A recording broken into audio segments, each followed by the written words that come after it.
that we've discussed derivatives, the next logical step is to discuss the definite integral of r of t, and which is just f of t, g of t, h of t.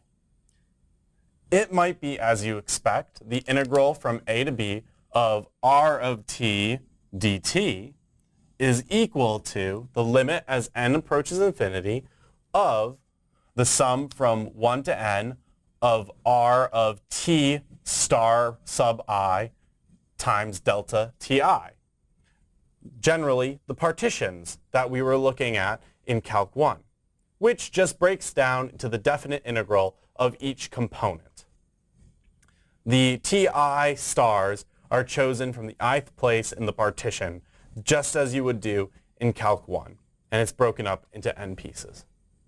We can also calculate the indefinite integrals by having this integral of r of t dt equaling each of the indefinite integrals times I hat, j hat, k hat. Now remember, with indefinite integrals, there's going to be c's, k's, and h's that are constants, or you can think of it as a constant vector is added on. So let's do an example. We have the integral of r of t dt and the integral from 0 to 2 of r of t dt, where this is what r of t is. So let's do the indefinite integral of r of t dt. Well, we first can do the integral of t dt I hat plus the integral of 0 dt j hat. Just because j is not there doesn't mean we can forget about it.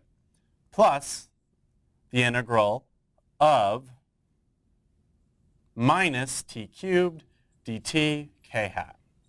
Now when we do our antiderivatives, we have t squared over 2 plus c 1 I hat plus, this is just c2 j hat minus t to the 4th over 4 plus c3 k hat,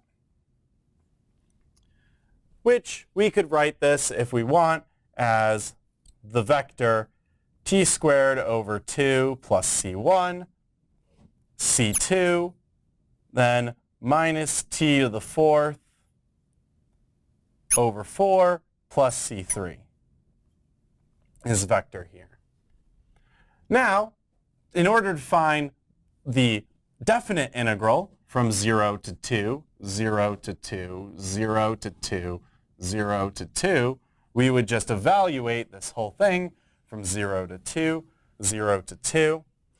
Well, the c's all disappear, and we're going to get 4, so 2, 4 over 2, 0, and then minus 4